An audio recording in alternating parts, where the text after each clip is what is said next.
When I first heard there was a TV series in the making about Peacemaker, I wasn't interested at all, despite how much I liked this character in The Suicide Squad. Emphasis on the D there. I still didn't think he would be an interesting enough character to have his own thing, until I heard James Gunn was behind it. James Gunn was also behind the Guardians of the Galaxy movies, that were pretty much some of my favorite MCU movies aside from the big ones. The way he makes something goofy, serious, funny and emotional at the same time is incredible, not to mention how hard it is to actually pull off the transition between these tones. This style of movies that know how to balance tones are how some of my favorite movies are made, like the Sam Raimi Spider-Man trilogy. The Suicide Squad, which I'm going to start calling Suicide Squad 2 from now on, also nailed the transition between these tones. James Gunn showed me that DC movies can indeed not be garbage. Suicide Squad 2 was so full of color and emotions, but also had the gore and the usual fucked up dark DC comedy that we all know and love. Just because it's a DC movie doesn't mean it should be void of color. It's up for debate, but I made it pretty obvious that I wasn't the biggest fan of the movies DC made in the last couple of years. Some are great, don't get me wrong, but they're mostly meh or mediocre movies in my opinion at least. Others already spoke about it, so I'm not gonna get into details. But so far it seems like DC is really upping the ante with the recent stuff. And talk about upping the ante, man was Peacemaker fantastic.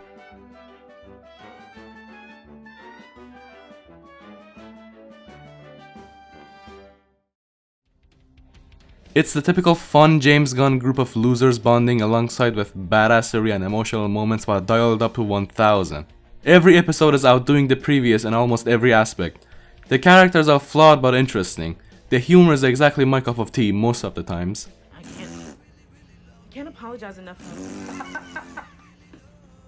I know that you're mad, but from the bottom of my heart. It's also ridiculous and goofy, but it still hits hard when it's supposed to. The intro is as colorful and silly as you can imagine, which perfectly shows the over-the-top and larger-than-life characters. And speaking of those characters, no one, and I truly mean no one, is bland and boring and one-dimensional. Even the small side characters, everyone has a bit more to them than meets the eye. Peacemaker, played by the Invisible Man himself, was great. An incredibly flawed character who is a childish bully. He is as stupid as he is a killing machine, but he is still smart enough to know how stupid he is. He regrets his actions and tries his hardest to grow, but finds it very hard to do so. Peacemaker's flaws come from how badly he was raised by his racist, homophobic, old-school redneck father, who abused him and manipulated him his entire life. But despite how he was raised, he still tries his hardest to separate himself from the monster of a father he has. Vigilante is a hilarious, gullible idiot, who steals the show and is a parallel to Peacemaker in the case that he isn't smart enough to know how stupid he is.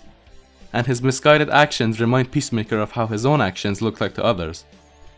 Adebayo is also a parallel to Peacemaker in the case that she is smart enough to recognize how evil her abusive parent is, and separates herself from her. But Peacemaker can't help but still feel connected to his father, despite knowing he hates him. Throughout the episodes you can feel the characters slowly bonding over things and beginning to like each other, and that sense of development feels really satisfying. The acting is great, especially John Cena as Peacemaker. I literally cannot think of another actor that could have played Peacemaker like John Cena did. The man can act, wrestle and play the piano. What's next, can he speak Chinese too? Yes, he actually fucking can, oh my god. Other than the emotional moments, Peacemaker is mostly a comedy. The humor in the show is dark and I love it. The jokes mostly land, but they sometimes fail. If I had to say anything that I disliked about the series, it would be that it occasionally interrupts the emotional moments for laughs. It doesn't happen often, but one case that it did happen really ruined a scene for me. Spoiler alert if you didn't watch episode 7, White Dragon's death scene. We had this incredible sad and powerful scene of Peacemaker finally standing up to his abusive parent and killing him, as a direct callback to episode 4 which he said he wouldn't kill his dad. After this he falls on his knees crying, and even though he knew his father deserved to die, he was still too pure to realize it all those years, and it broke him. And then Vigilante just comes and shits on the whole tone. Twice. Tender and nice touching. Hey dude, that's creepy. There are other scenes when the same thing happens, like Eagly's hospital scene and the scene after Mern's death when Judo Master immediately comes in only to get his ass kicked. Now that I think about it, all of the scenes I mentioned were from episode 7.